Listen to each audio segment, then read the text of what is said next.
سامعین و ناظرین اکرام، السلام علیکم ورحمۃ اللہ وبرکاتہ۔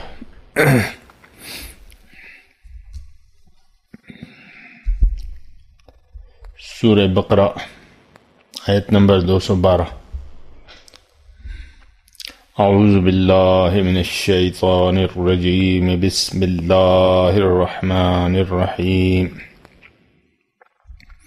زُيِّنَ لِلَّذِينَ كَفَرُوا الْحَيَاةُ الدُّنْيَا وَيَسْخَرُونَ مِنَ الَّذِينَ آمَنُوا وَالَّذِينَ اتَّقَوْا فَوْقَهُمْ يَوْمَ الْقِيَامَةِ وَاللَّهُ يَرْزُقُ مَن يَشَاءُ بِغَيْرِ حِسَابٍ۔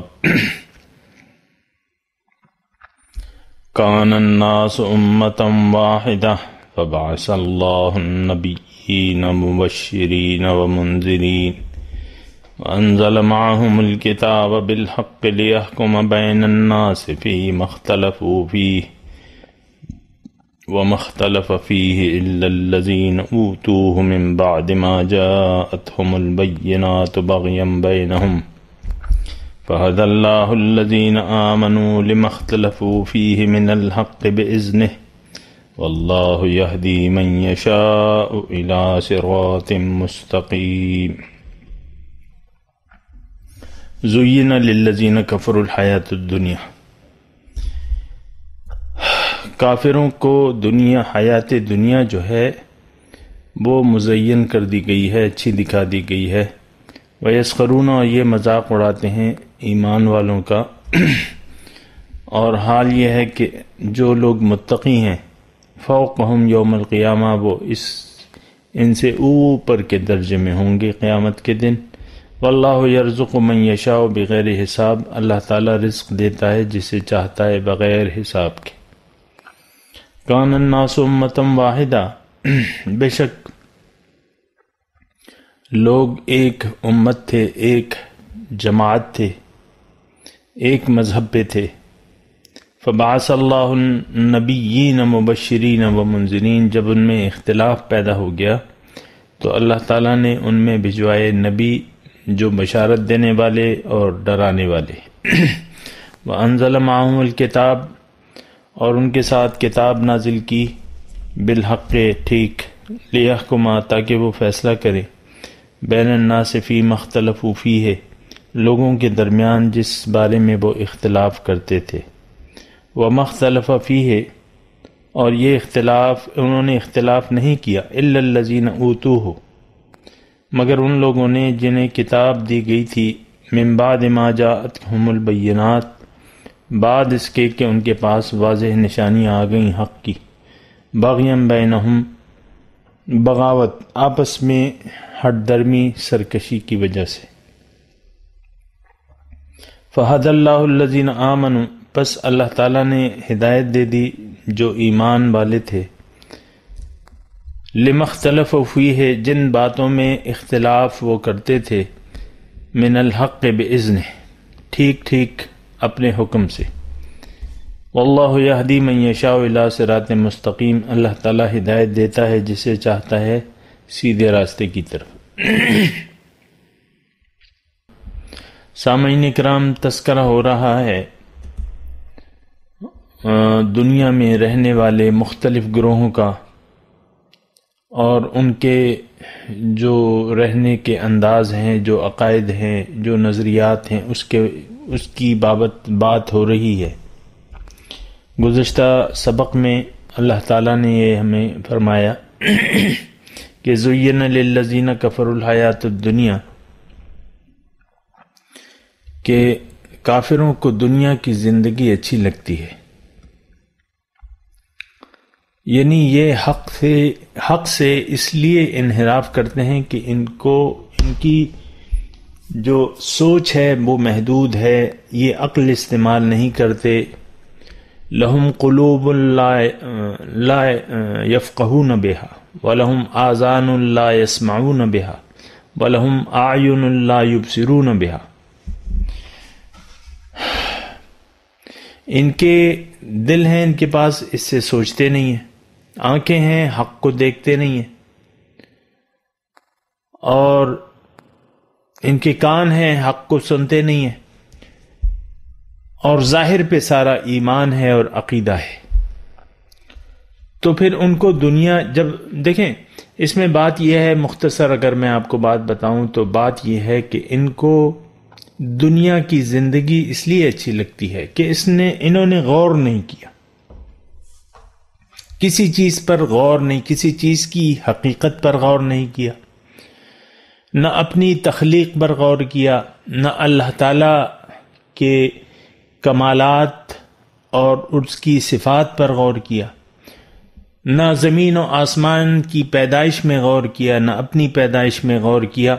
تو جب یہ سارے انہوں نے غور و فکر سے کام نہیں لیا تو پھر کیا ہوا؟ پھر تو ان کو جو ظاہر دنیا نظر آ رہی ہے تو وہ پھر اچھی لگنے لگی انہیں، کیونکہ اور کچھ تو تھا نہیں ان کے سامنے، اور نہ انہوں نے غور و فکر کیا تو اس وجہ سے ان کو یہ دنیا کی زندگی جو ہے وہ اچھی لگنے لگی۔ اللہ تو اس وجہ سے وہ اللہ تعالی کی یاد سے غافل ہو گئے، ظاہر دنیا ان کی نظر میں اچھی لگنے لگی، حقیقت سے وہ غافل ہو گئے۔ یعلمون ظاہرا من الحیات الدنیا وهم عن الآخرۃ غافلون۔ اللہ فرماتے ہیں کہ یعلمون ظاہرا من الحیات الدنیا، یہ لوگ ظاہر دنیا کے بارے میں تو جانتے ہیں کہ یہ میرا مال ہے، یہ میرا کاروبار ہے، یہ میری بیوی ہے، بچے ہیں، میرا شوہر ہے، یہ میرا گھر ہے، یہ میری جائیداد ہے۔ یعلمون ظاہرا من الحیات الدنیا وهم عن الآخرۃ غافلون، حقیقت سے، باطن سے، آخرت سے یہ لوگ غافل ہیں۔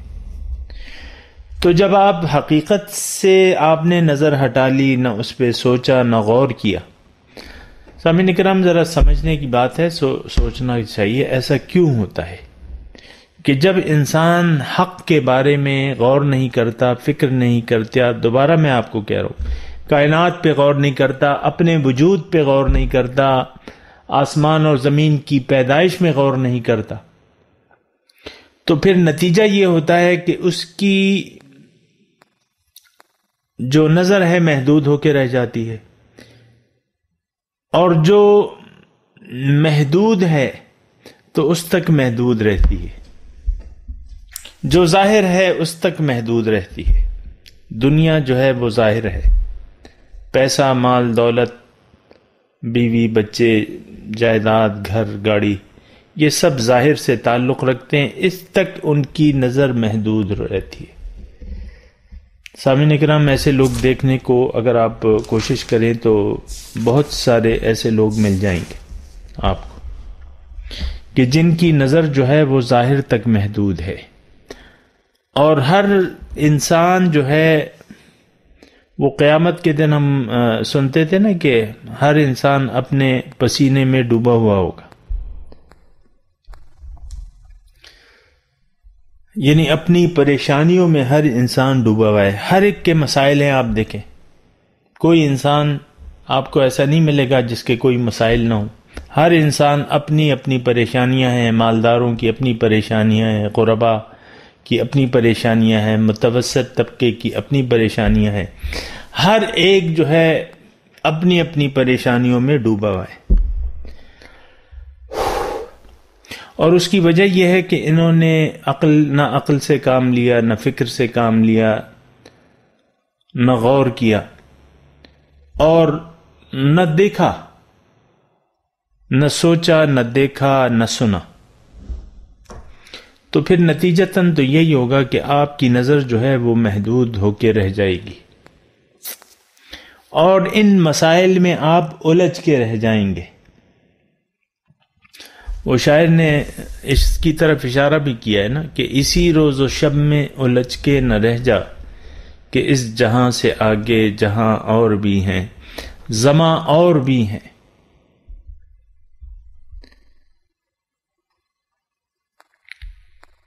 اسی روز و شب میں الجھ کے نہ رہ جا۔ ہم تو اسی روز و شب میں الجھ کے رہ گئے۔ دیکھیں یعنی آپ کو میں دوبارہ کہہ رہا ہوں کہ ایسے لوگ کافی مقدار میں آپ کو مل جائیں گے. آپ اگر ارد گرد اپنے دیکھیں نا تو ہر ایک جو ہے اپنی اپنی پریشانیوں میں گم ہے. اللہ اکبر. اب دیکھیں حسب منشا زندگی تو کسی کو حاصل نہیں ہے اور خواہشات کا کوئی کنارہ نہیں ہے. خواہشات کا کوئی کنارہ نہیں ہے. جو امیدوار قومی اسمبلی ہے وہ یہ خواہش کرتا ہے کہ میں ایم این اے بن جاؤں. جو ایم این اے بن گیا وہ خواہش کرتا ہے کہ میں وزیر بن جاؤں. جو وزیر نہیں بنا وہ خواہش کرتا ہے کہ میں پارلیمانی سیکرٹری لگ جاؤں یا وہ مراعات مجھے حاصل ہو جائے. کوئی ایم این اے بن جاتا ہے تو بعض لوگ کہتے ہیں کہ ہم پی ایم بن جائیں, پرائم منسٹر بن جائیں. تو خواہشات کا کوئی کنارہ تو نہیں ہے. تو زین للذین کفروا الحیات الدنیا, کل کے سبق میں اس پہ میں نے تھوڑا سا بات کی تھی. یہ اصل میں بات یہ ہے کہ یہ جو طرز ہے یہ صحیح نہیں ہے, یعنی یہ مناسب نہیں ہے. یہ جو انداز فکر ہے یہ درست نہیں ہے. یہ آپ کو حقیقت سے غافل کر دیتا ہے. حق جو ہے وہ پردوں میں چھپ جاتا ہے اور باطل جو ہے اندھیرے میں جو ہے وہ پھر آپ ٹامک ٹوئیاں مارتے رہتے ہیں. یہ ہم سامعین اکرام جس عالم میں رہ رہے ہیں اور جس عالم میں ہم نے آنکھیں کھولی ہوئی ہیں یہ سارے اندھیرے ہیں. اندھیرے میں حقیقت چھپ جاتی ہے.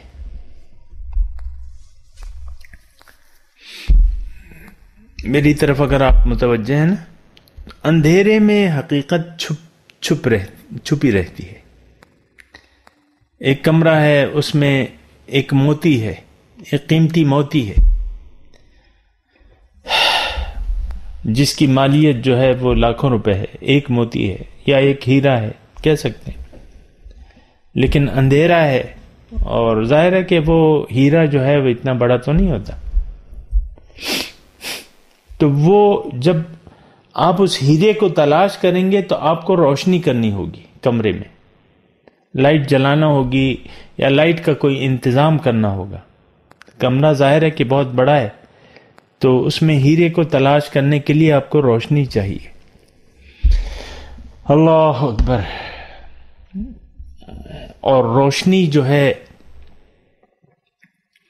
بغیر روشنی کے آپ اس قیمتی چیز کو ڈھونڈ نہیں سکتے. سامعین اکرام ایسی ہی مثال ہے, ہم جو رہ رہے ہیں نا, جس دنیا میں ہم رہ رہے ہیں یہ سارے اندھیرے ہیں, لیکن اس میں کچھ قیمتی چیزیں بھی ہیں. قیمتی چیزیں اللہ تعالی نے ہمیں بھجوائی ہوئی ہیں. اس کی قدر و قیمت کا ہمیں اندازہ ہی نہیں ہے اور نہ اس کی یعنی حیثیت کا اندازہ ہے. تو پھر ہم اسے اگنور کرتے چلے جا رہے ہیں. سب سے قیمتی چیز جو ہے وہ ہم میں حضور صلی اللہ علیہ وسلم کی ذات مبارکہ ہے. اب یہ ہے کہ ہم تو روشنی نہیں ہے, ہم اسے پہچانیں گے کیسے؟ اللہ تعالیٰ موجود ہیں, ہم روشنی نہیں ہے ہمارے پاس, پہچانیں گے کیسے؟ قرآن موجود ہے, بہت قیمتی چیز ہے, اللہ کا کلام ہے, لیکن اس کی قدر و قیمت ہمیں نہیں معلوم. اس کے لیے روشنی چاہیے. روشنی کہاں ہے؟ تو بہرحال روشنی میں آپ کو بتاؤں, روشنی یہ تو بات حقیقت ہے کہ ہم اندھیروں میں رہ رہے ہیں.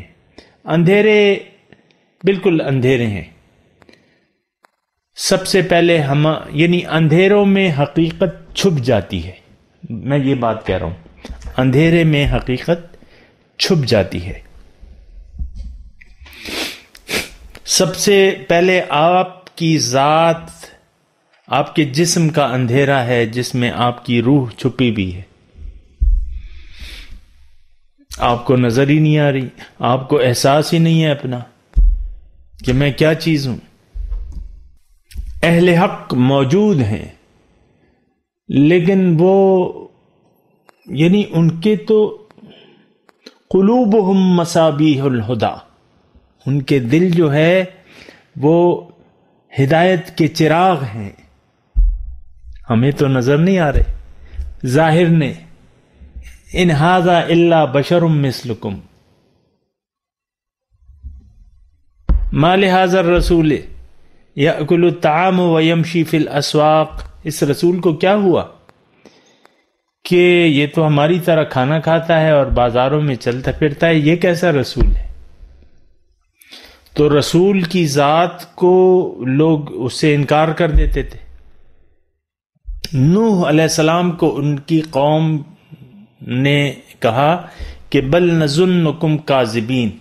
سورہ ہود میں آپ دیکھیں کہ قوم نے اپنے پیغمبر کو کہا کہ ہمارا یہ خیال ہے کہ تم لوگ بالکل جھوٹے ہو، تم نہ کوئی پیغمبر ہو نہ کچھ ہو، بس تم ہماری طرح ایک انسان ہو، اور جو تمہاری تابعداری کر رہے ہیں وہ ہم میں سے رذیل لوگ ہیں، ادنا لوگ ہیں. وما نراک الذین اتبعک الا الذین هم اراذلون بادی الرأی. تمہاری اے نوح جو ہے، تمہاری جو لوگ پیروی کر رہے ہیں وہ تو ہم میں کم تر لوگ ہیں، کم حیثیت کے لوگ ہیں، اور ان کی سطحی سی سوچ ہے. تم نے آخرت کا نعرہ مانا، انہوں نے آؤ نہ دیکھا تاؤ تم پہ ایمان لے آئے. بادی الرأی بل نظنکم کاذبین. ہمارا یہ خیال ہے کہ اے پیغمبر تم جھوٹے ہو.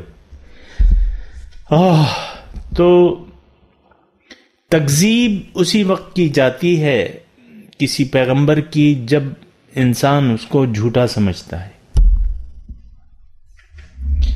تصدیق اور تکذیب دو چیزیں ہیں سامعین کرام. تکذیب اور تصدیق.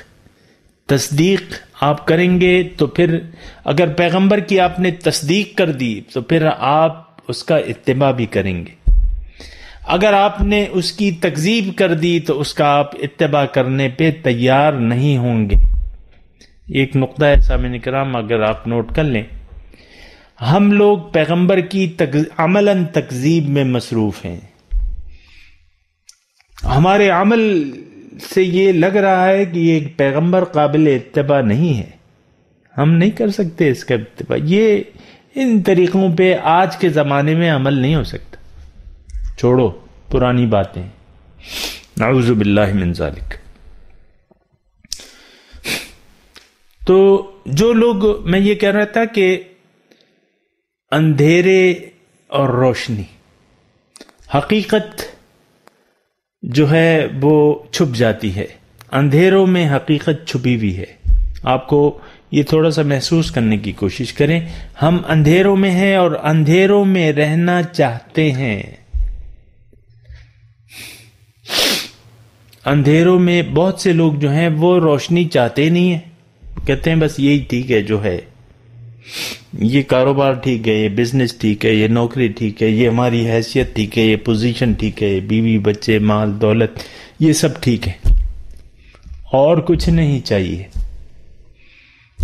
اے ملاؤ جو تم کہنا ہے کہہ لو، ہمیں اور کچھ نہیں چاہیے. آخرت کے گن، جنت کے گن گاتے رہو، دوزخ سے ہمیں ڈراتے رہو. ہم نے نہیں ڈرنا، نہ دوزخ سے بچنے کی کوشش کرنی ہے، نہ جنت میں جانے کی کوشش کرنی ہے. اے ملاؤ تم لوگ پتہ نہیں کس خیال میں ہو. یسخرون من الذین آمنوا، وہ تمسخر اڑاتے ہیں مومنوں کا.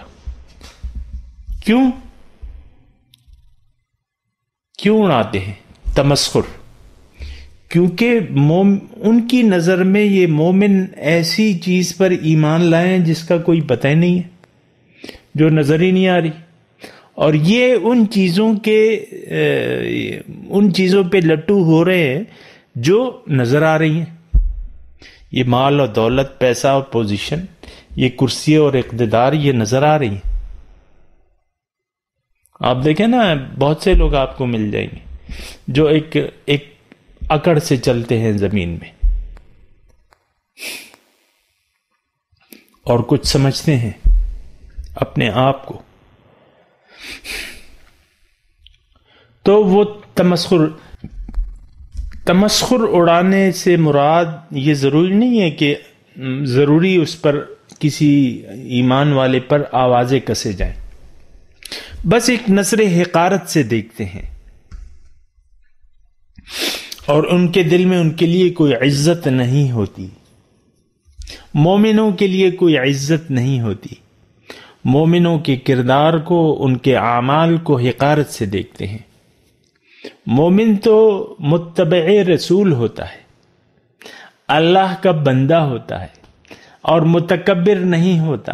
وہ عاجزی اختیار کرنے والا ہوتا ہے اور وہ سر جھکا کے چلتا ہے، یعنی اس نے اپنا سر جھکایا ہوا ہوتا ہے اللہ تعالیٰ کے. تو یہ متکبرین جو ہیں یہ اپنے آپ کو تو بڑا سمجھتے ہیں، اپنی سوچ اور اپنی فکر کو.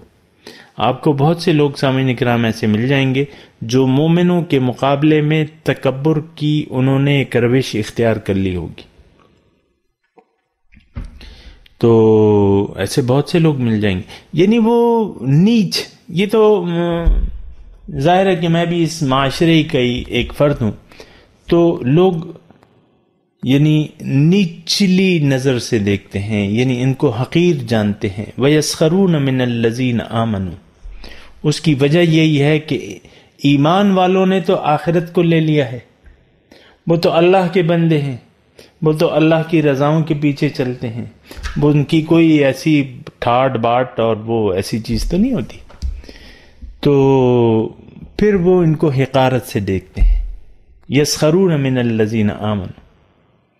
یہ ایک رویہ ہے جو ہمارے معاشرے میں سامعین کرام موجود ہے کہ وہ کہتے ہیں نا کہ بھئی کیا اپنے آپ کو تم نے ملا یا ملانی بنایا ہوا ہے.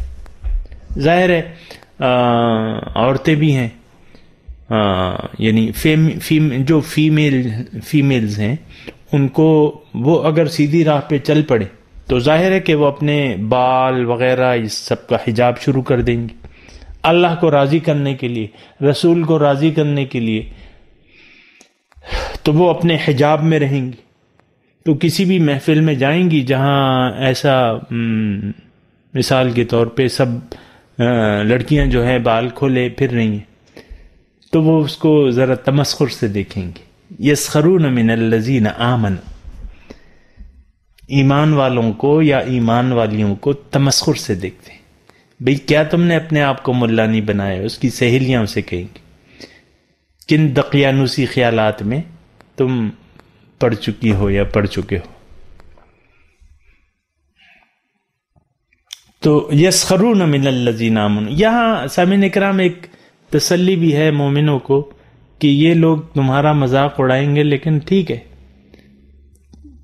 اڑانے دو انہیں. اصل جو چیز ہے مومن کی تو شان الگ ہی ہے سامعین کرام، خواہ وہ مرد و عورت. ان کی نظر میں اللہ کی جو رضا ہے اس کی حیثیت ہوتی ہے.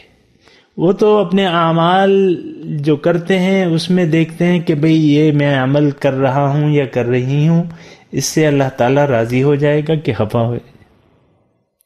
رسول صلی اللہ علیہ وسلم اس سے راضی ہو جائیں گے کہ ان کی ناراضگی ہے اس میں.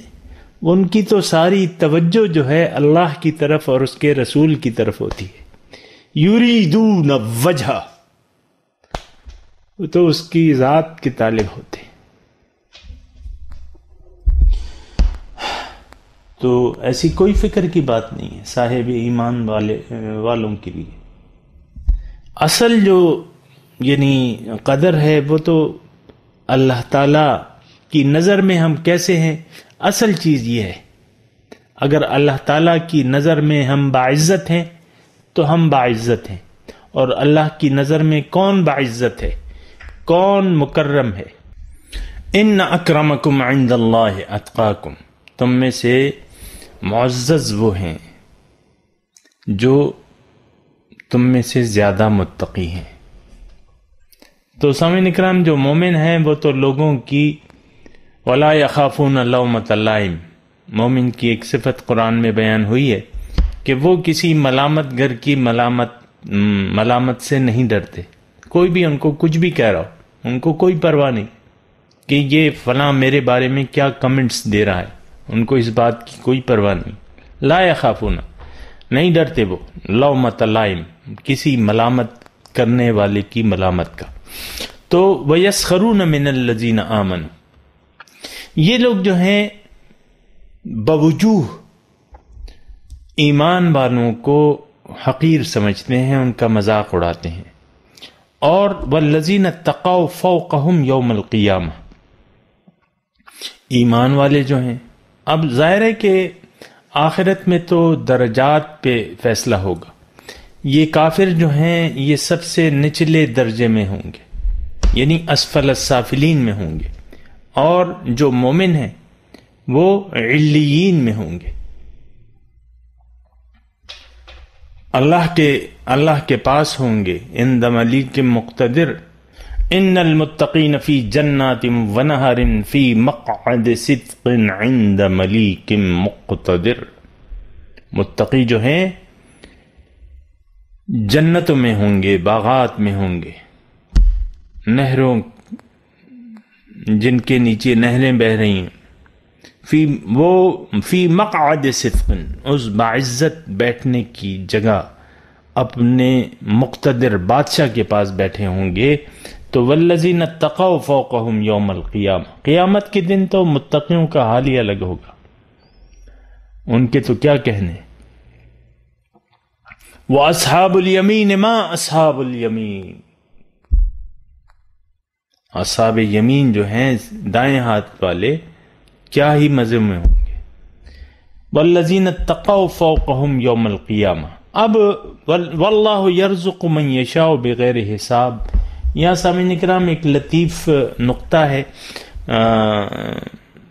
اس پہ ذرا توجہ، یہ الفاظ کیوں کہے جا رہے ہیں کہ اللہ تعالیٰ جسے چاہتا ہے بغیر حساب کے رزق دے دیتا ہے۔ اگر آپ غور کریں تو یہاں آگے پیچھے جو مضمون ہے اس میں رزق کی تقسیم کا کوئی ایسی بات نہیں ہو رہی، لیکن واللہ یرزق من یشاء بغیر حساب، اللہ تعالیٰ رزق دیتا ہے جسے چاہتا ہے بغیر حساب کے۔ یہاں آپ ذرا سوچیں، میں نے آپ کو کہا ہے قرآن جب بھی آپ پڑھیں اس پر غور کیا کریں کہ یہ آیت یہاں کیوں ہے، اس کی میں کیا حکمتیں ہیں، اس میں کیا ہدایت ہے۔ بات یہ ہے کہ یعنی جو کافر ہیں انہوں نے تو دنیا کی زندگی کو پسند کر لیا ہے، اور وہ ظاہر دنیا کے حصول کے لیے اپنے آپ کو انہوں نے وقف کر دیا ہے۔ اللہ تعالیٰ یہاں اس جملے میں ایک حقیقت بیان کر رہا ہے، اگر کسی کی سمجھ میں آئے کہ بھائی یہ ساری چیزیں تو تم رزق کے لیے کرتے ہو، اور رزق دینے والا کون ہے یہ بھی تو سوچو، اس کو تم نے کیوں نظر انداز کر دیا ہے؟ طاقت کس کے پاس ہے؟ رزق کی تقسیم کون کر رہا ہے؟ رزاق کون ہے؟ واللہ یرزق من یشاء، تم نے تو دنیا کو مطلوب و مقصود بنا کے اللہ تعالی کی یاد کو بھلا دیا ہے، اور رزاق کو بھول گئے۔ حقیقت کیا ہے؟ واللہ یرزق من یشاء بغیر حساب، یہ ساری طاقت تو اللہ تعالیٰ کے ہاتھ میں ہے، اور یہ تو نہیں کہ تم نے دنیا کو ترجیح دے دی، پسند کر لیا تو حسب منشا یا تمہاری کوشش کے مطابق تمہیں اس میں صلہ بھی مل جائے گا، بہت کوشش کرو گے تمہاری کوشش کا کوئی نتیجہ ہی نہیں ہوگا۔ وَإِلَى اللَّهِ تُرْجَعُ الْأُمُورُ، سارے کاموں کا انجام تو اللہ کے ہاتھ میں ہے، رزق کی تقسیم تو اللہ کے پاس ہے۔ اللہ تعالیٰ ایک دوسری جگہ ہمیں خبردار کرتا ہے، من کان یرید العاجلۃ عجلنا لہ فیہا ما نشاء لمن نرید ثم جعلنا لہ جہنم یصلاھا مذموما مدحورا۔ من کان یرید العاجلہ، جس نے عاجلہ چاہا، عاجلہ کو ترجیح دے دی، دنیا کو چاہا، اللہ کو بھول گیا۔ اللہ تعالیٰ کہتا ہے کہ عجلنا لہ فیہا ما نشاء لمن نرید، اس کو میں جلدی دے دیتا ہوں۔ جو جلدی کرتا ہے، عاجلہ کہتے ہیں تعجیل، جلدی سے، جس نے جلدی کی۔ من کان، جو عاجلہ، دنیا کو اللہ تعالیٰ نے یہاں پہ عاجلہ کہا ہے۔ من کان یرید العاجلہ، جو عاجلہ یعنی دنیا کو چاہتا ہے، عجلنا لہ فیہا، اس کو میں جلدی دے دیتا ہوں۔ اگر اس کا مقصود دنیا ہے، دنیا میں اس کو دے دیتا ہوں، لیکن کس کو؟ ما نشاء، جس کو میں چاہوں دنیا میں دیتا ہوں، کیونکہ رزاق میں ہوں۔ کتنا دیتا ہوں؟ نہیں، ما نشاء، جتنا میں چاہتا ہوں اس کو اتنی دنیا دیتا ہوں، زیادہ نہیں دیتا، کیونکہ رزاق تو میں ہوں۔ اور کس کو دیتا ہوں؟ لمن نریدو، جس کو میں چاہتا ہوں اس کو دیتا ہوں، ہر ایک کو نہیں دیتا۔ جو دنیا کے چاہنے والے ہیں، سب کو دنیا ان کی حسب منشا نہیں ملے گی، اس کا یہ مطلب ہے۔ اللہ تعالیٰ کی تقسیم ہے یہ تو آپ کی قسمت کی بات ہے۔ نحن قسمنا بینہم معیشتہم فی الحیات الدنیا، میں نے تقسیم کر دی ہے ان کی معیشت دنیا کی زندگی میں۔ کوئی امیر، یہ تو اللہ کا نظام ہے، کسی کو اللہ تعالیٰ نے پیسے دیے ہیں، کسی کو نہیں دیے۔ اور پیسہ کوئی ایسی چیز تو نہیں ہے، اللہ تعالیٰ نے کسی کو غریب پیدا کیا ہے، اس کا نظام ہے، کسی کو غریب پیدا کیا ہے، کسی کو ڈھیروں دیا ہے، کسی کو اس سے کم دیا ہے، کسی کو اس سے کم دیا ہے، کسی کو بالکل نہیں دیا۔ تو یہ تو اللہ تعالیٰ کی ما نشاء لمن نرید، جس کو چاہوں جتنا چاہوں۔ ثم جعلنا لہ جہنم، اب چونکہ یہ آخرت کا طالب نہیں تھا، اب اس کے لیے آخرت میں کیا ہے؟ کلمہ تو اس نے پڑھا تھا، نمازیں بھی پڑھ رہا تھا، روزے بھی رکھ رہا تھا، لیکن آخرت مقصود نہیں تھی، اللہ تعالیٰ کو بھولا ہوا تھا، دین میں پورے کا پورا داخل نہیں ہوا تھا، دنیا اس کی مقصود تھی۔ ثم جعلنا لہ جہنم، اب یہ دیکھیں، آپ بعض لوگ میری یہ باتیں سن کے شاید پریشان ہو جائیں کہ بھئی یہ تو نماز بھی پڑھ رہے ہیں پھر بھی جہنم میں جا رہے ہیں۔ یہ آیت اگر آپ دیکھیں نا تو اس میں جو میں نے آپ کے پڑھ کے سنائی ہے، یہ 15ویں پارے سورہ بنی اسرائیل میں آپ دیکھ سکتے ہیں۔ اس میں ایمان والوں کا اور کافر لوگوں کا تذکرہ ہی نہیں، بس ایک خاص روش کی بات ہے۔ من کان یرید العاجلہ، جو عاجلہ چاہتا ہے، جو دنیا کو چاہتا ہے۔ اس قسم کی اور آیات بھی ہیں، لیکن یہ ہے کہ یہ جو میرے سامعین، مستقل سامعین ہیں، ان کو تو یہ بات جلدی سمجھ میں آ جائے گی، لیکن جو نئے ہیں، جنہوں نے ابھی بس یہی جملہ سنا ہے میرا، تو شاید ان کو تھوڑی سی پریشانی ہو۔ تو اس میں تو روش کی بات ہے۔ من کان یرید العاجلہ، جو بھی عاجلہ چاہتا ہے، یعنی اس کا مقصود و مطلوب دنیا ہے، بھلے اس نے کلمہ پڑھ لیا ہے، بھلے وہ نمازیں بھی پڑھ رہا ہے، بھلے وہ روزے بھی رکھ رہا ہے، بھلے وہ حج بھی کر رہا ہے، زکوٰۃ بھی دے رہا ہے، سب کچھ کر رہا ہے، لیکن دین ولا یدینون دین الحق، دین حق کو اس نے پورا نہیں لیا۔ اللہ اس کا مقصود نہیں ہے، دنیا مقصود ہے۔ تو پھر ثم جعلنا لہ جہنم، آخرت میں اس کے لیے جہنم کے علاوہ کچھ بھی نہیں ہے۔ یصلاھا مذموما مدحورا، اس کو پہنچے گا جہنم کو ذلیل اور دتارا ہوا۔ سامعین کرام، یہ باتیں نوٹ کرنے کی ہیں، نوٹ کرنی چاہیے اور اس پہ غور کرنا چاہیے۔ واللہ یرزق من یشاء بغیر حساب میں مضمون یہ ہے کہ تم نے تو دنیا کے حصول کو مقصود بنا کے دنیا کے لیے اپنے آپ کو وقف کر دیا،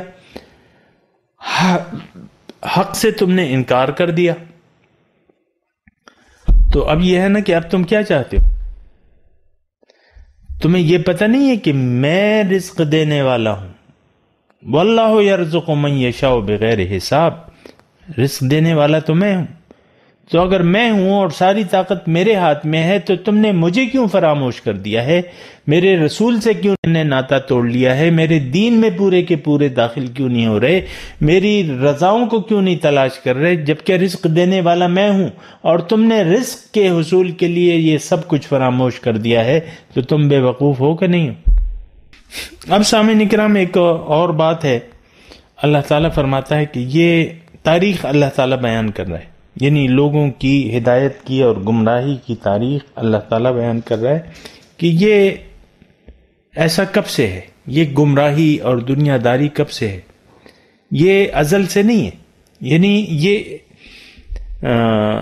جب انسان پیدا ہوا تو ایسا نہیں تھا۔ کان الناس امۃ واحدہ، یہ سب لوگ ایک جماعت تھے، ایک دین تھے، مومن تھے، مسلمان تھے، پیغمبر کی اولاد تھے۔ حضرت آدم علیہ السلام اور ان کے بیٹے بیٹیاں یہ سب مسلمان تھے اور ان کی ہدایت میں زندگی بسر کر رہے تھے۔ تو کان الناس امۃ واحدہ، یعنی یہ ابتدا سے نہیں ہے۔ بعض لوگ کہتے ہیں کہ انسان جو ہے ابتدا میں گمراہ تھا، بعد میں ہدایت پہ آیا، اور بعض حقیقت یہ ہے کہ انسان ابتدا میں مسلمان تھا، اور دوسری حقیقت بھی ذہن نشین رکھنی چاہیے کہ ہر انسان کی فطرت جو ہے وہ دین اسلام پر ہوتی ہے۔ کل مولود یولد علی فطرت الاسلام، ہر بچہ اسلام کی فطرت پر پیدا ہوتا ہے۔ تو انسان کی فطرت بھی نیک ہے، اور جب ابتدا میں انسان آیا تو یہ ایک جماعت تھی، کان الناس امۃ واحدہ۔ لیکن پھر وقت گزرنے کے ساتھ ساتھ دیکھیں کہ اللہ تعالیٰ کا قانون چونکہ ڈھیل کا ہے، اس ڈھیل میں یہ ہوتا ہے کہ بعض وقت جب جزا اور سزا کا نظام مؤخر ہو، اور ظاہر ہے کہ انسان کو اللہ تعالیٰ نے پیدا کیا ہے تو جزا اور سزا کا نظام جو ہے اللہ تعالیٰ نے مؤخر کر دیا ہے، اور یہ دنیا جو ہے اب دار العمل ہے، دار الجزا نہیں ہے، اور دار السزا بھی نہیں۔ یعنی کسی انسان کو اس کے اعمال کا بدلہ یہاں فوراً نہیں ملتا، چاہے وہ نیک کر رہا ہو چاہے وہ بد کر رہا ہو۔ تو جو وقت گزرتا جاتا ہے تو انسان کی طبیعت میں یا اس کی توجہ میں فرق آتا جاتا ہے، اور وہ اب ظاہر ہے کہ دنیا میں انسان رہ رہے ہیں تو وہ دنیا کی طرف متوجہ ہوتے رہتے ہیں۔ تو جب انسان دنیا کی طرف متوجہ ہو جائے یا دنیا کی محبت اس کے دل میں جڑ پکڑ جائے، تو حضور صلی اللہ علیہ وسلم فرماتے ہیں کہ حب الدنیا رأس کل خطیہ، دنیا کی محبت تمام گناہوں کی جڑ ہے۔ تو جب دنیا کی محبت دل میں جڑ پکڑ جائے تو پھر انسان گمراہ ہونے لگتا ہے، اور آہستہ آہستہ اس کے دل کو زنگ لگنا شروع ہو جاتا ہے۔ تو جب زنگ لگ جاتا ہے تو حق بات اس کو سمجھ میں بھی نہیں آتی، اور حق میں پھر اختلاف پیدا ہو جاتا ہے لوگوں کا۔ تو اللہ تعالیٰ اس حقیقت کی طرف ہماری توجہ دلا رہے ہیں کہ لوگ تو ایک ہی امت تھے، لیکن جب وہ گمراہ ہونے لگے یا گمراہ ہو گئے تو اللہ تعالیٰ نے ان کی ہدایت کے لیے نبیوں کو بھجوایا، مبشرین و منذرین، بشارت دینے والے۔ ظاہر ہے کہ اگر کوئی اللہ کو مقصود بنا لے تو اس کو لیے بشارت ہے، اور جو دنیا کو مقصود بنا لے اس کے لیے ڈراوا ہے۔ وَأَنزَلَ مَعَهُمُ الْكِتَابَ، اور میں نے کتاب نازل کی ان کے ساتھ، بالحق، حق کے ساتھ۔ کیوں؟ لِيَحْكُمَ بَيْنَ النَّاسِ فِيمَا اخْتَلَفُوا فِيهِ، تاکہ وہ لِيَحْكُمَ، تاکہ فیصلہ کرے وہ کتاب کے ذریعے لوگوں کے درمیان جس بات میں یہ اختلاف یہ کر رہے ہیں۔ اور اللہ تعالیٰ ایک اور حقیقت کی طرف ہمیں متوجہ کر رہا ہے کہ دیکھو، اختلاف مختلف فیہ، اختلاف نہیں کیا انہوں نے اس میں، الا الذین اوتوہ، ان لوگوں نے اختلاف کیا جن کو یہ کتاب دی گئی تھی، یعنی اہل کتاب، جو بھی اپنے اپنے وقت میں اہل کتاب۔ اور اختلاف اس وقت کیا من بعد ما جاءتہم البینات، جبکہ آ گئی ان کے پاس واضح دلائل حق کے، بغیم بینہم، کیوں اختلاف کیا؟ آپس میں بغاوت، سرکشی کی وجہ سے۔ یعنی وہ دین حقہ کا اتباع چاہتے نہیں تھے، اس لیے انہوں نے دین میں اختلاف پیدا کر لیا۔ آپ دیکھیں آج جو دین میں اختلاف پیدا ہوا ہے اور مختلف فرقے موجود ہیں، اور ہر فرقہ اپنا جو مسلک ہے یا مشرب ہے اس کی دلیل جو ہے وہ قرآن سے پیش کرتے ہیں۔ اگر دیوبندی ہیں تو وہ بھی قرآن کو پیش کرتے ہیں، بریلوی ہیں تو وہ بھی قرآن پیش کرتے ہیں، شیعہ ہیں تو وہ بھی قرآن پیش کرتے ہیں، قادیانی ہیں وہ بھی قرآن پیش کرتے ہیں، اہل حدیث ہیں وہ بھی قرآن پیش کرتے ہیں۔ بغیم بینہم، سرکشی کی وجہ سے اپنی اپنی دکانیں انہوں نے سجا لی ہیں اور حق کا اتباع چھوڑ دیا ہے۔ قرآن تو یعنی فرقہ بندی کے خلاف ہے۔ ان الذین فرقوا دینہم وکانوا شیعا لست منہم فی شیء، بے شک جن لوگوں نے تفرقہ ڈال دیا دین میں اور وہ پارٹی ہو گئے، اے حق والے آپ ان میں سے کسی گروپ میں بھی نہیں، لست منہم فی شیء، ان کا معاملہ جو ہے اللہ کے حوالے ہے۔ تو اب جب یعنی ہدایت آنے کے بعد انہوں نے اختلاف پیدا کر لیا دین میں، تو پھر کیا ہوا؟ اللہ تعالیٰ ان میں سے جو لوگ مخلص تھے اللہ تعالیٰ نے انہیں تو ہدایت دے دی، کیونکہ حق تو آ گیا تھا، حق تو واضح ہے۔ تو فہد اللہ الذین آمنوا، اللہ تعالیٰ نے ان لوگوں میں سے ایمان والوں کو اور طالبان مولا کو ہدایت دے دی اس اختلاف میں جو یہ اور لوگ کر رہے تھے حق میں اپنے حکم سے۔ یعنی اللہ تعالیٰ کا قانون کیا ہے؟ واللہ یہدی من یشاء الی صراط مستقیم، اللہ تعالیٰ ہدایت دیتا ہے جس کو بھی چاہے صراط مستقیم کی طرف۔ یعنی اب اس کی توفیق جو ہے کس کے شامل حال ہوتی ہے؟ یہ اس کی مرضی ہے۔ واللہ یہدی من یشاء، اللہ تعالیٰ ہدایت دیتا ہے جسے چاہتا ہے صراط مستقیم کی طرف۔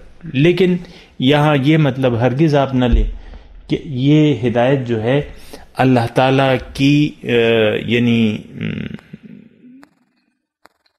مرضی پر منحصر ہے، نہیں، یہ بندوں کی مرضی پر منحصر ہے۔ جو حق کا اتباع کرنا چاہتا ہے، جو حق کا طالب ہے، اللہ تعالیٰ اس کو توفیق دیتا ہے۔ اللہ تعالیٰ فرماتا ہے کُلًا نُمِدُّ ہؤلاء وہؤلاء من عطاء ربک، میں دونوں کو توفیق دیتا ہوں، امداد کرتا ہوں، اہل حق کی بھی اور اہل باطل کی بھی۔ یہ تو رب کی عطا ہے، کیونکہ یہاں نظام ایسا ہے کہ اللہ تعالیٰ نے دین میں اکراہ کا پہلو نہیں رکھا ہے۔ جو لوگ اختلاف کرتے ہیں اپنے ذاتی مفادات کو دیکھتے ہیں، اللہ تعالیٰ انہیں اس حالت پر چھوڑ دیتا ہے۔ لیکن جو طالبان مولا ہیں اور حق کے طالب ہیں، اللہ تعالیٰ انہیں حق واضح کر دیتا ہے۔ دونوں کو، ایک کو یعنی دونوں کو اللہ تعالیٰ توفیق دیتا ہے۔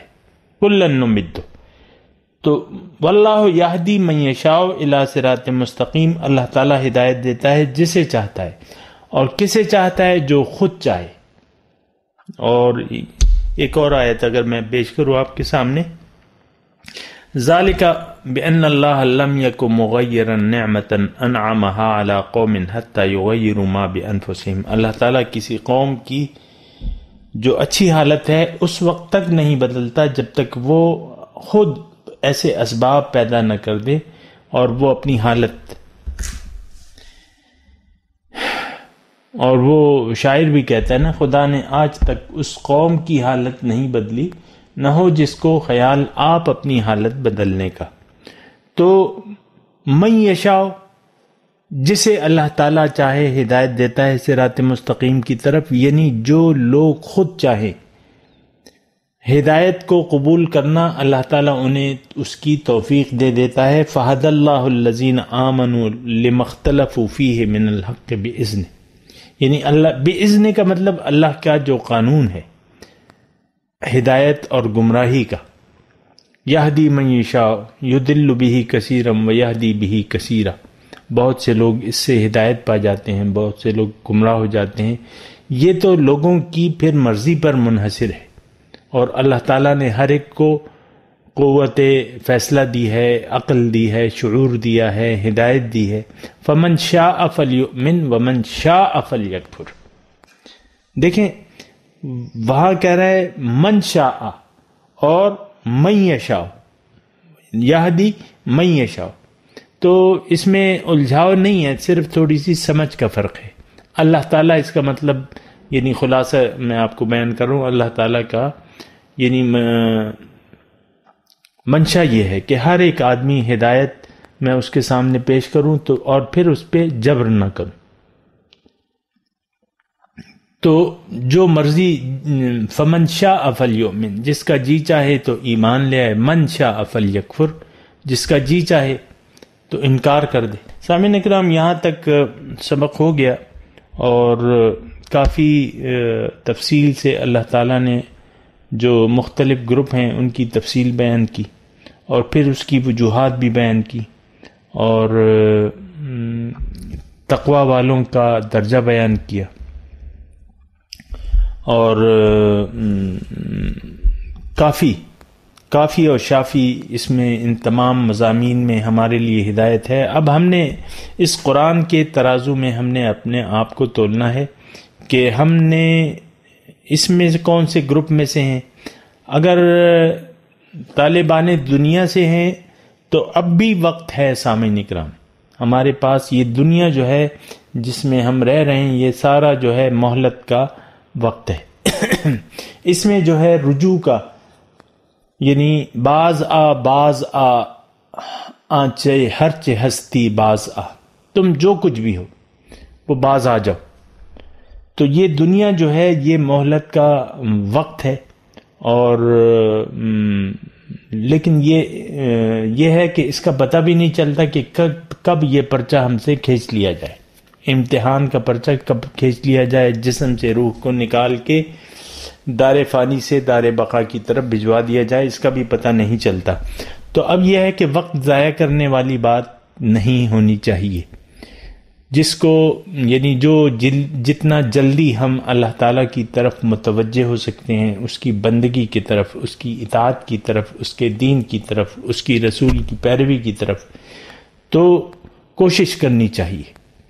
کل کے انتظار میں نہیں رہنا چاہیے کہ میں کل کروں گا، یہ نیکی جو ہے میں کل کروں گا، نہیں، نیکی آج کرو، اور آج کا کام کل پر مت چھوڑو۔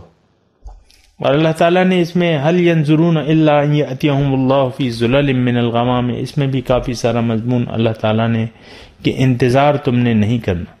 انتظار یعنی کل کا انتظار نیکی کے لیے یہ جہالت کی بات ہے، نیکی آج اور ابھی سے۔ سامعین اکرام، وآخر دعوانا ان الحمد للہ رب العالمین، والسلام علیکم ورحمۃ اللہ وبرکاتہ۔